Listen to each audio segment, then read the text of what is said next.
I'm Mike Hymo, stormwater educator for the City of Columbia.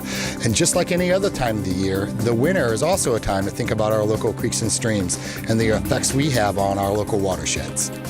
The most common method of melting ice is to use rock salt. The salt chemically lowers the freezing point of ice and allows it to melt the liquid water, even at low temperatures. However, there are several alternatives to rock salt that are more efficient and environmentally friendly. Some suggest wood ash or kitty litter. Neither of these options will melt the ice, but will give you some traction. Be careful. In the spring, it's a mess to clean up, and the ash sticks to the paws of our pets and can be tracked through your house. Sand and birdseed can also provide traction and will not be so messy in the spring. When you head out to the store, think about what you're buying and read the instructions on the back. There are 3 different kinds of brands that you could purchase depending on your need. Calcium chloride. Calcium chloride is a salt that can melt ice very quickly. It's more expensive than normal rock salt, but it's effective and it makes it worth the extra dollar. Calcium chloride works at temperatures down to minus 25 degrees Fahrenheit. Some are a mixture of calcium chloride with rock salt. The idea with this is it'll help remove snow, melt ice, but it's a combination of the two and it's not all of one chemical. Another product when you're out in the stores, you'll usually notice it'll say eco-friendly green alternative. It's a chemical called calcium magnesium acetate. Calcium magnesium acetate is a green alternative to rock salt. It's an environmentally friendlier product and it does not destroy vegetation or concrete. And it works on temperatures down to about 5 degrees Fahrenheit. And this is used pretty much worldwide to melt ice on roads. Of course, the best way to melt ice is to not let it stick to your driveways or sidewalks. Once you throw these chemicals down, whether it be rock salt, calcium magnesium acetate, or calcium chloride, you're gonna have to get out there with that snow shovel and you're gonna have to remove it.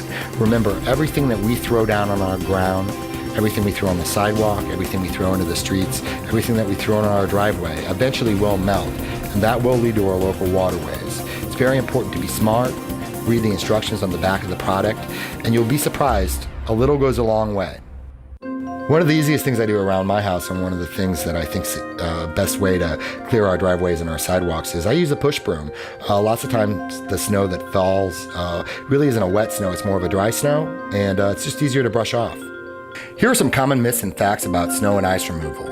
Myth: if I add more chemical deicer, usually some form of salt or magnesium chloride, it will clear my sidewalk or driveway faster.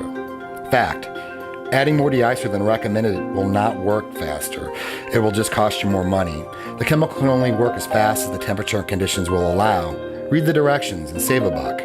Myth: sand, kitty litter, and wood ashes melt snow and are more eco-friendly. Fact: these items only help with traction on ice. They do not melt snow like a deicer. They can actually cause their own set of environmental problems in our local waterways. Myth: chemical deicer will remove snow and ice without shoveling. Fact: the chemical deicer is a snow and ice removal aid only. If used properly, it will help loosen ice from pavement, making it easier to remove with a shovel. If used improperly, it will only make a mess and add to your frustration. Just remember that what you put in the street, on our sidewalks and in your driveways, will eventually end up in our local streams. I'm Mike Hymo, stormwater educator for the City of Columbia. If you'd like to find out more information about what you can do around your house year-round to help out with our local watersheds, please log on to the city's website at gocolumbiamo.com. Search watersheds. Thank you for watching.